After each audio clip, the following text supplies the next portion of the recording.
বর্তমানে টেকনাফ উপজেলার প্রতিটি মাহফিলের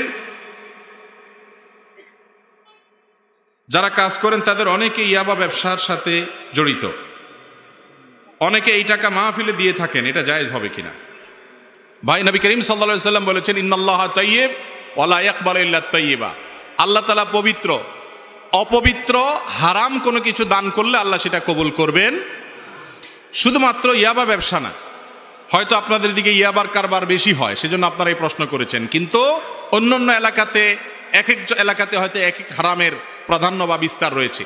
যেই কোনো হারাম উপার্জনের টাকা মাহফিলে দান করলে সওয়াব হবে না, বরং হারাম উপার্জন করার যে গুনাহ আছে সে গুনাহ চুল পরিমাণ কমবে না মাহফিলে দেওয়ার কারণে।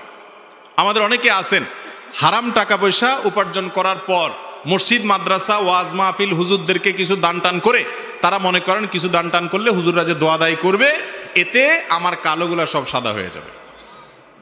দুনিয়াতে কালো টাকা সাদা করার সিস্টেম আছে, আল্লাহ তাআলার কাছে কালো টাকা সাদা করার সিস্টেম। হারাম উপার্জন করার পর সেটা ফেরত দিতে হবে অথবা দান করে দিতে হবে যদি মালিককে খুঁজে না পাওয়া যায়।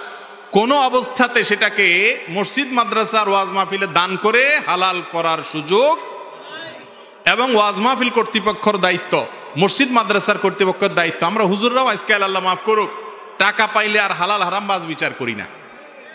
শুধুমাত্র মানুষের দোষ দিয়ে লাভ নাই, কিছু দোষ আমাদেরও আছে। ওয়াজ মাহফিল যারা করেন, কয়জন লোক আছেন যে হালাল হারাম বাজ বিচার করেন? আপনারা যারা মক্কা শরীফ যাওয়ার সুযোগ পাইছেন তারা দেখছেন বাইতুল্লাহর যে কালো কিরাপ ঘেরা যে বাইতুল্লাহ কাবা ঘর, এই কাবা ঘরের এক পাশে বুক পরিমাণ ওয়াল ঘেরাও দেওয়া আছে, রাউন্ড করা আছে, হাতিমে কাবা বলা হয়। এই জায়গাটা কাবা ঘরের ভিতরে ছিল, কাবার অংশ ছিল। ইব্রাহিম আলাইহিস সালাম যে কাবা বানাইছেন সেখানে এই ঘেরাওটা সহকারে ভিতরে ছিল।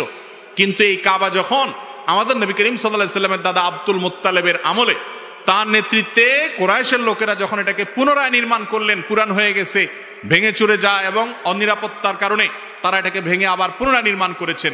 নবী সাল্লাল্লাহু আলাইহি সাল্লাম ছোট ছিলেন তখন। ওই সময় তারা মুশরিক ছিল, মূর্তি পূজারী ছিল, অমুসলমান ছিল। তারপরেও তারা প্রতিজ্ঞা করেছেন যে আমরা আল্লাহর ঘর নির্মাণে কোনো হারাম টাকা নেব না। এই জন্য সমাজে ঘোষণা করছেন, যার টাকা টন টন করে বাঁচবে, হালাল, কোনো ভেজাল নাই, শুধু সে দিবে আল্লাহর ঘরে, বাকিগুলো নেওয়া হবে না। এবং সেইভাবে তারা মসজিদ নির্মাণ করেছেন। বেশি থাকে না কম থাকে? কম থাকে।